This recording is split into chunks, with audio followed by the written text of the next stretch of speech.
What's up, Mortgage Coach community? It is a Monday, and I have a very special guest, Errol Doebler. What's up, Errol? Dave, how are you? Good to see you again. Good to see you again. I'm so happy that I get to interview you again. For those of you that watch this, it's probably about 2 weeks ago. We streamed it live into the group. I had a little technology hang up where my screen froze. Hopefully that won't happen again. But I just thought it was such an important message that I want to, one, do it again. And two, I've read this entire book. Well, I listened to the audiobook and I have pinched some shots and gone back and read it, which I always think is great. So Errol, for anyone who doesn't know you, they didn't hear that first broadcast. And since this is the first time I'm bringing you to the community, if you could just give a little bit of a backstory on yourself. Sure, will do. Well, and again, thanks for taking the time to go through the book, and it makes me feel better that you went through it in full detail and still wanted to have me back on. So that feels good. I'm a United States Naval Academy graduate back in 1991. From there, I went to the surface warfare community, which essentially means I was a ship driver on board the USS Monongahela for a couple of years. I requested a lateral transfer to the SEAL teams. That was approved, thankfully, and I was an assistant platoon commander at SEAL Team 4, platoon commander at SEAL Team 1, had every intention of spending my entire career in the SEAL teams, but I was injured on deployment, rehearsing for an operation. So I was medically discharged, spent about the next 3 years or so in the private sector, which I enjoyed thoroughly. Then I had a pivotal meeting one day in New York City on September 11th, 2001. So I was in New York City at that time, lost my brother-in-law, and like many people, changed the trajectory of my life. I got myself medically cleared and joined the FBI to where I was a counterterrorism special agent for the better part of 13 years out in New York City.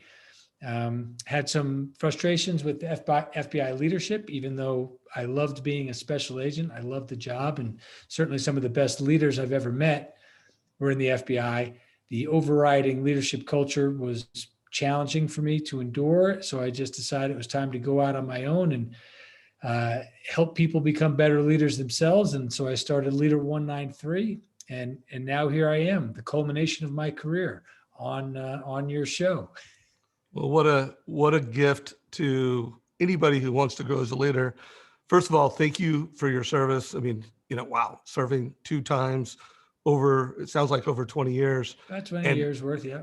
Yeah, over 20 years. And I would just tell anybody, this book is amazing. I like a lot of things about it. First of all, I like that it's an audio book and that you read it yourself. Yeah, that's right. I always like it when the author does it.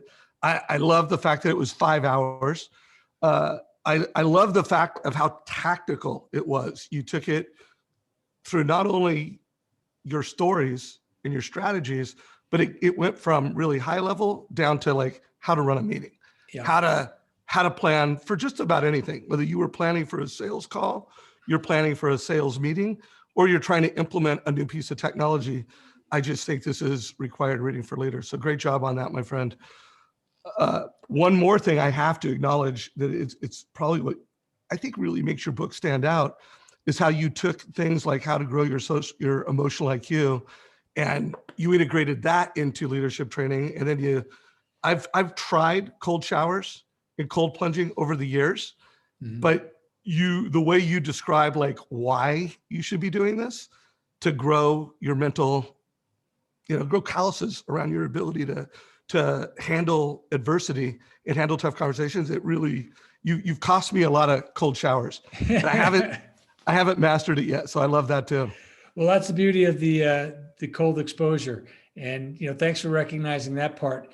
It's really just, I use it as an intellectual drill, right? To practice the elements of my process. And you brought up emotional IQ. I call it emotional awareness and recognition. It's all the same stuff. But again, we can all agree that that's a required element for a leader. Okay. But how do you practice something like that? You might forget certain days, And then how do you practice the follow-on things about being aware of actually what we do, which makes up our culture? Well, here's what I can tell you. You go into the ice bath or a cold shower, and if your intention is to simply identify emotions that you feel before, during, and after, I can promise you this. You are going to have emotions. You're not going to have to search for them, right? They're going to be in your face. And it is just a simple intellectual tool to do that. If you try to figure out what you do in moments of stress around things that you don't really want to do or that you love to do, well, I can promise you one thing. Right before you get into an ice bath or cold shower and during it and afterwards, you will identify, if your intention is to identify what you do, you won't have to search for it. I'm walking around in circles. I'm procrastinating. I'm trying to find something else to do other than get into that cold shower. It's going to be a mirror, I promise you, into how you handle everyday things in your life that you're just not so fired up about. So yeah, I appreciate it. Again, it's not to dominate. It's not to conquer. That's why it's such a great tool, because you'll never conquer it. You always have to be in focus. No, I love that. And I think you referred to metacognition in the book, but I love that part of it where if you just listen to yourself, and I've learned a lot, just like how I have put off doing it, like when I'm going to decide to turn the shower down to cold. Right. Am I going to turn it down a little bit to where it's, body to, like, yeah. I have just noticed like my own personal journey on doing that. And then of course I brought it to my son, and him and I have been going back and forth. Did you do your cold shower yet today? So thank you for that. But then up the ante. How'd you feel? What did you do? Right? Did you yell and scream while it was going on, make a big show of it? Did you tense up, or did you try something different amidst that chaos? So, just did you do the shower? That's a beginning, right? That's a good start.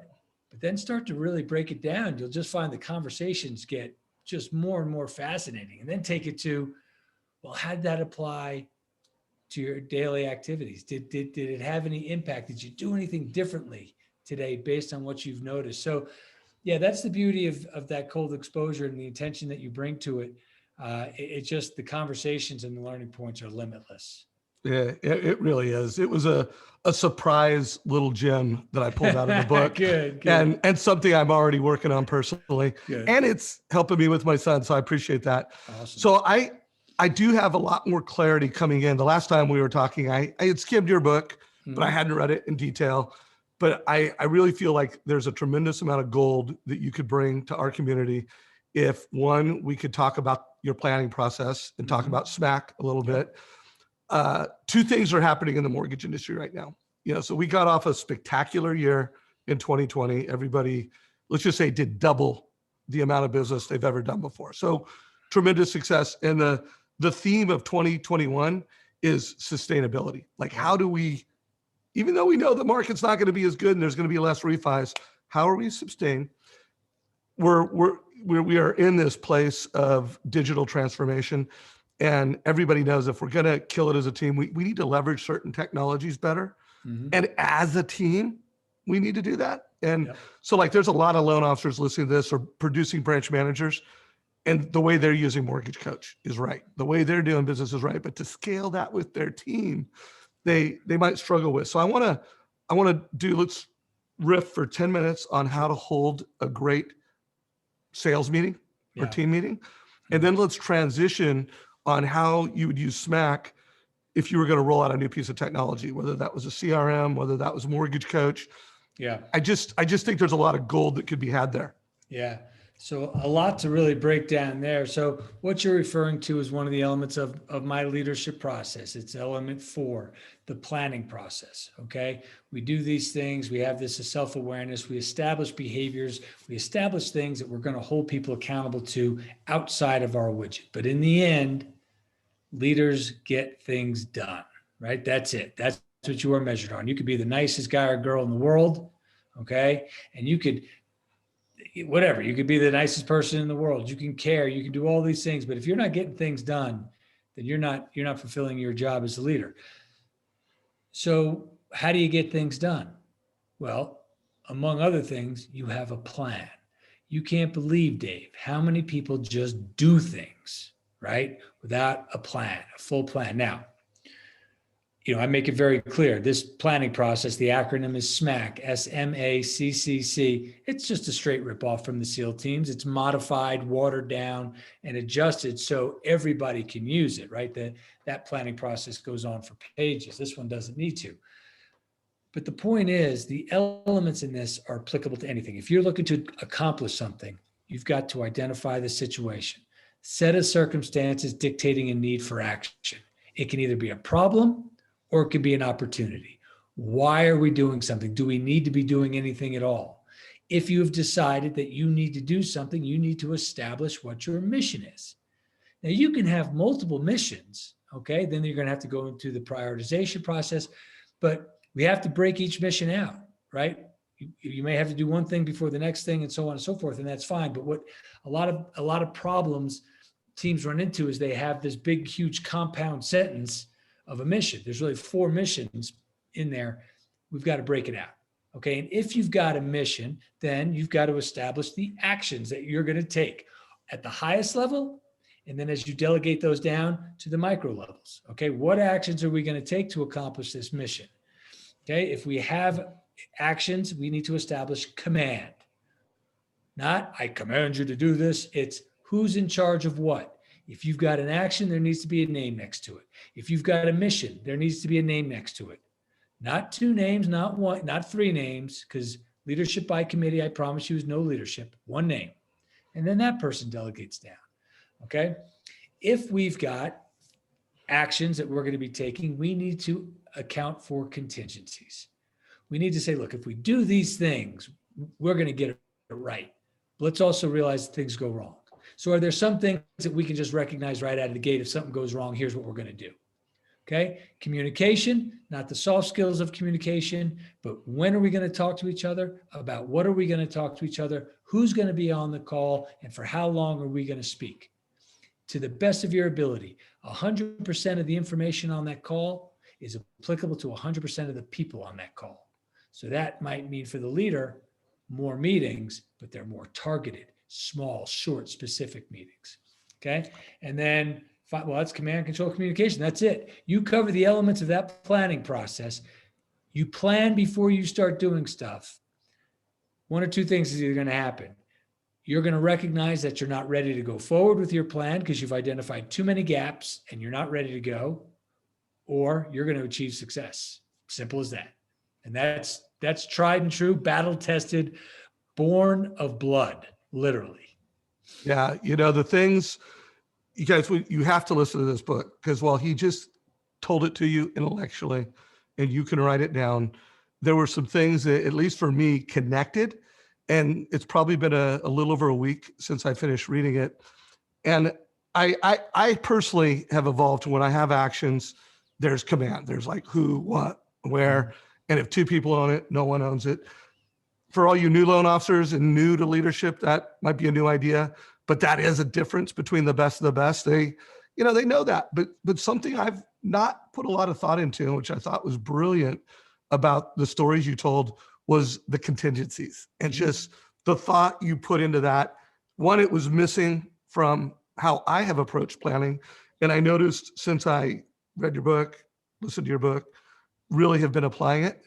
Huge gold mine of value because we all know that things don't go perfect. Right. And I love that. So let's unpack that a little bit because, and let's use a real world example.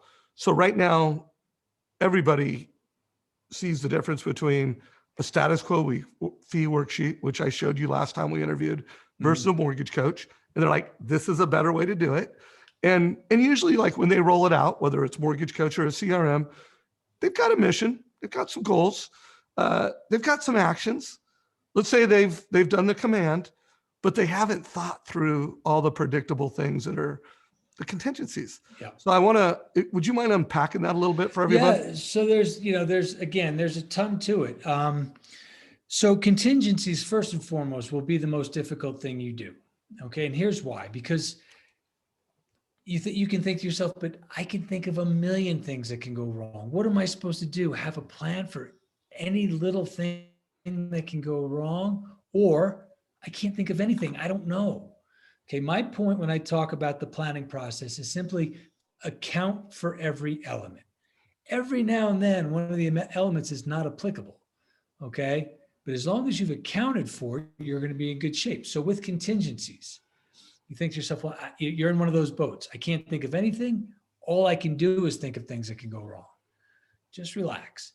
You've accounted for it. Okay. Now you're going to be able to learn. Now that it's on the front of your mind, not some nebulous place back here. When something happens, you're going to go, that's a contingency. I'm going to put that in my reservoir for next time. That's something I didn't think of, or that's something that can go wrong a lot that we should always be accounting for. Right. So there's some things that I say are running contingencies. They may always happen. Have a standard operating procedure around these things. Okay. And there's some things that may not. So give yourself a little grace around contingencies because they're tough. I'll give you a quick example of a running contingency, right? I worked with a placement agency one time. And one of the things that happens all the time is, believe it or not, these people that they're trying to place with companies don't show up to the interviews, right? It's unbelievable. You would think, well, why would I ever have to account for that? And the feedback I would get is, well, Errol, they should know. And my answer is, what do you mean they should know? So you're just hoping that they know? Or will you put something in place to mitigate to the best of your ability the person who doesn't show up, right? Instead of just being shocked every time it happens. Oh, I can't believe this happened again for the 100th time, right? Well, what do? I don't know. Maybe you send more reminder emails. Maybe you make a quick phone call. It doesn't matter, but have something in place. That's a contingency planning. The other thing it does is a mindset. When we think about things that can go wrong, when something goes wrong, we don't lose our minds. It may not be one of the things that we've specifically put down, but if our mindset is around, we're prepared for things to go wrong. What do we do generally when something goes wrong? Well, guess what? You make a new plan. You start, what's the situation? What's the new mission? What are the actions? It doesn't change, okay? Sometimes you hit it. Yep, we planned for this thing to go wrong. Nobody misses a beat. On to the adjustment phase. Something completely out of the ordinary happens. Not a big deal. We planned for these things. Let's just stop, make a new plan. It takes away the emotion, right? It takes away the uncertainty. It creates certainty around that inevitable uncertainty. And it's just a good mindset place to be. So that's a little bit of it. When we talk about a meeting, right? A good meeting, the only things that matter when it comes to operational meetings, whether you're in the mortgage industry or you're in war, okay, are the elements of SMAC. Situation, mission, actions, command, control, communications. There's nothing else to talk about. Okay, so if we start talking about other things besides one of those elements, the leader can step up and say, which element are we discussing right now that is going towards how we're achieving this mission? If nobody can answer that question, the leader very simply gets to say, what are we talking about? Let's get back on track. It's a perfect tool for bringing meetings back to where you need them. Okay, so that's again, broad strokes on contingencies. They're hard. You don't lead with contingencies either, Dave. That's another thing before I let you, jump back in. A lot of times we've got those naysayers out there. Okay, here's our mission. Well, we can never do that mission because of all these reasons. The answer to that is, naysayer, sit tight. Your time is coming. First, we're going to identify all the things that if we did do, okay, we would achieve mission accomplishment. Let's get that in place first. Okay, now that we've done that, Mr. Naysayer, tell us all the reasons why this won't work. Those are your contingencies. You either account for them or you don't. Mr. and Mrs. Naysayer may be right? There might be 4 things that they list. You say, you know what? We're not ready. If these things happen, we're not ready to account for them. And we can't go forward until we fill these gaps. Cool. He's done his job. He or she has done their job. Generally, it's just going to be some things that you've already accounted for. So again, lots on that, but hope that's broad strokes. Hopefully I went in the direction you wanted. You absolutely did. And I would just tell, if you're listening to this and you're a loan officer and you're preparing for a big meeting with someone that's very important to your success, you can go through this process and you could do it in 5 minutes. It's so simple. It's so simple. Yeah. I mean, since I've done it now, I'm like doing it in my head. And if you're a manager, guys, and you're getting ready to roll out a new piece of technology, or you're getting ready to roll out a new initiative, go through this process. I promise you it's worth your time. So let's talk about communication, because that's another thing where I like the way you broke that out. And I do think that's where a lot of things go sideways. That's right. First of all, you didn't do the contingencies, so the communication plan isn't what it needs to be. I think people Right. always like, when they do it, when they do planning, they put the communication plan for like best case, Right. or they don't take it as far as it needs to go. And you told a really cool story in the book, but let's talk about communication plan from your perspective. And then I want to wrap this in a bow Yeah. for the mortgage coach community. Yeah. So and just real quickly, we talked about CRMs before I get into communication. I hear this all the time. We have a planning process, Errol. We use this CRM. And I say, well, does the CRM give you the actual elements of the plan? Well, no, we have to put those in. I'm like, right. So the CRM, your planning software is just where you house the plan. It's not the plan, right? This notebook is my CRM, right? So you still have to, inside of your beautiful technology, account for situation, mission, actions, command, control, communication. So that's real quick. So communication. There's a lot here. The one thing is, from a leadership standpoint, all right, sometimes, my definition of micromanagement and somebody else's are 180 degrees. And that's a tough place to start instructing from, to guiding from. But here's the thing where people misunderstand. Micromanagement is not, Dave, I'd like an update on your plan. I'd like an update on what's happening, please. That's not micromanagement. That is your job as a leader to know what's happening, okay? Because you've either got a business to run, and if you're saying, well, I don't need to know what's happening, I don't need to know the status of the plans, well, then you're missing the boat. Or if you've got somebody that you report to, what are you telling them when they ask you? So micromanagement is, Dave, here's what we're doing, and I'd like you to do 1, 2, 3, 4, and 5, and I'd like you to do them this way. And when you're done with that, come back to me and I'm going to tell you what else to do. That's micromanagement. So if you ask somebody, leaders, give me an update on your plan, and you get pushback, you get somebody saying, hey, get off my back, stop micromanaging me, that's a red flag. Because who doesn't want to give a good update on what they're doing to their boss, right? So if they don't give you that update, that's a red flag. Now, communication plans are hard, okay? Because it just requires a lot of upfront work, and it requires you to say, on these days, I'm going to get an update on these actions that you said you were going to do, and we're going to talk about it for 5 minutes, right? And these people are going to be on the call because these are the only 4 people who are involved in this action. So again, it's common sense, but it's not common practice. What do we do a lot of times for our communication plan?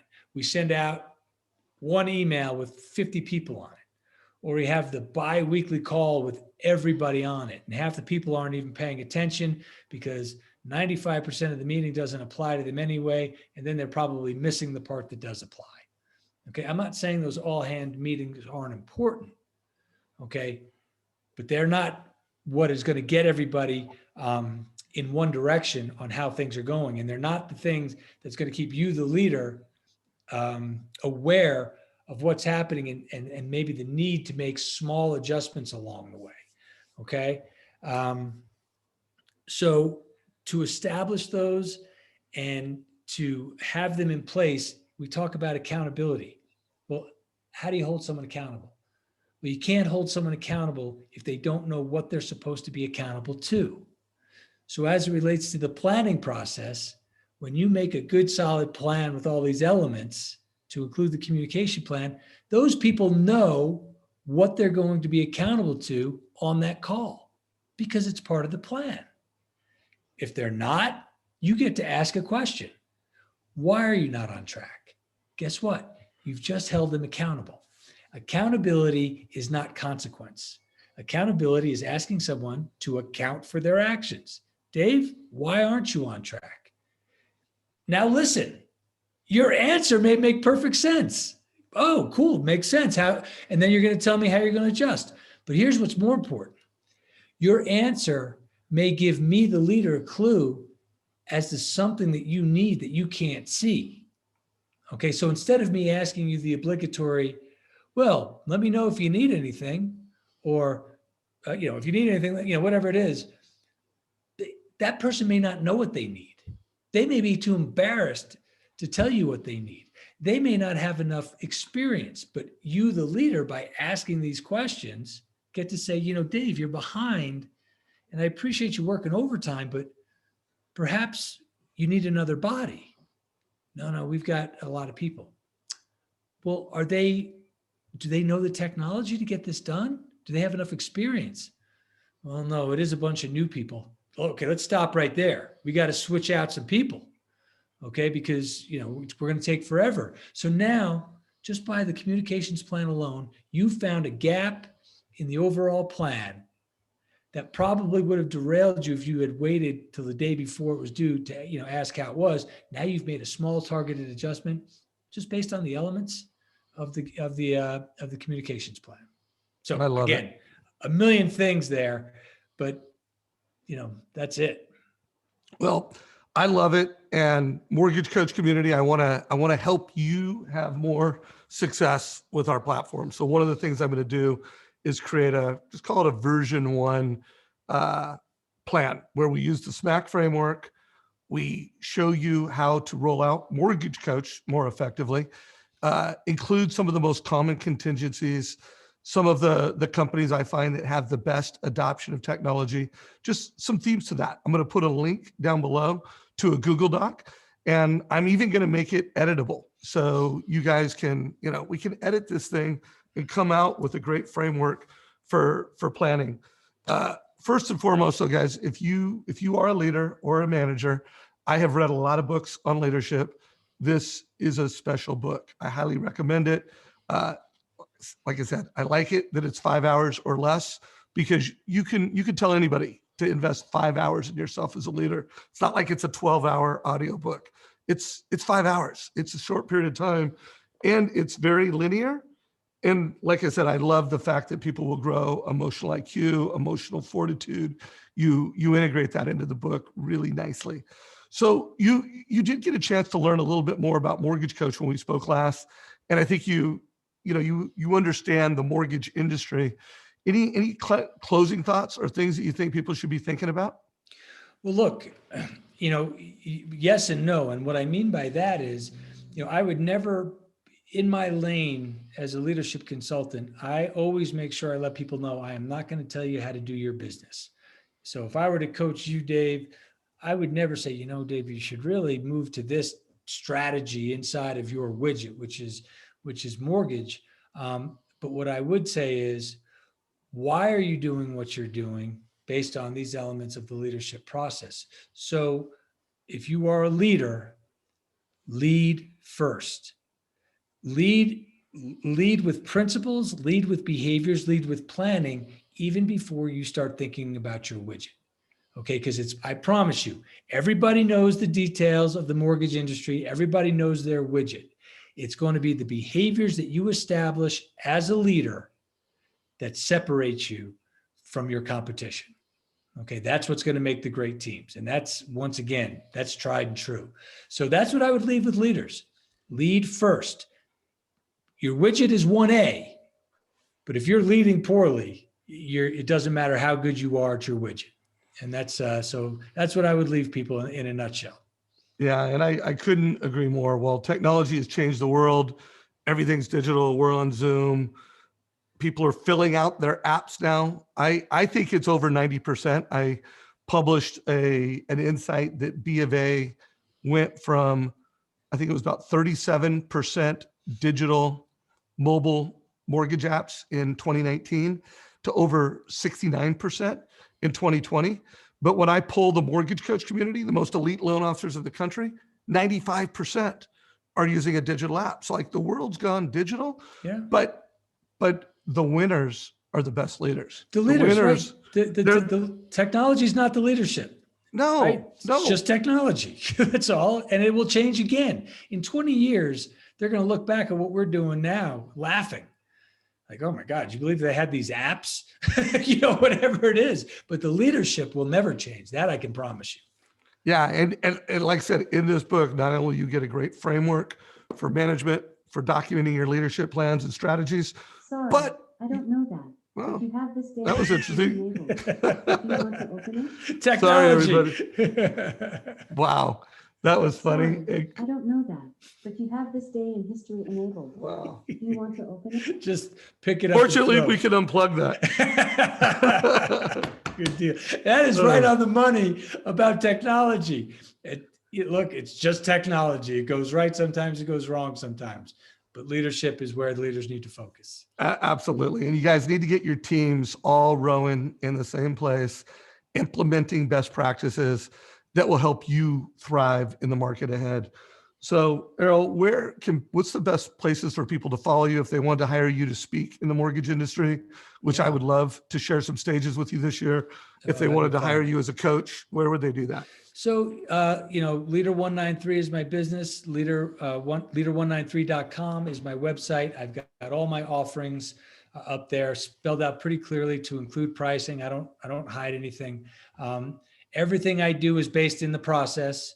The way I share it with everybody, I have many different ways to do that.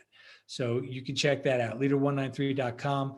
For fun, you follow me on Instagram at leader193. And, I've got, I'm doing some free webinars just to, give people a taste. So I think the next one is February 23rd of this year. And that's on my website as well. If you want to just sign up for that, hear a little bit of what else I've got to say.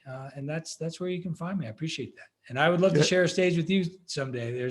There's nothing like feeding off somebody else's industry and really getting some synergy and adding value. So that would be wonderful. Well, I would love that. I hope to get to interview you again.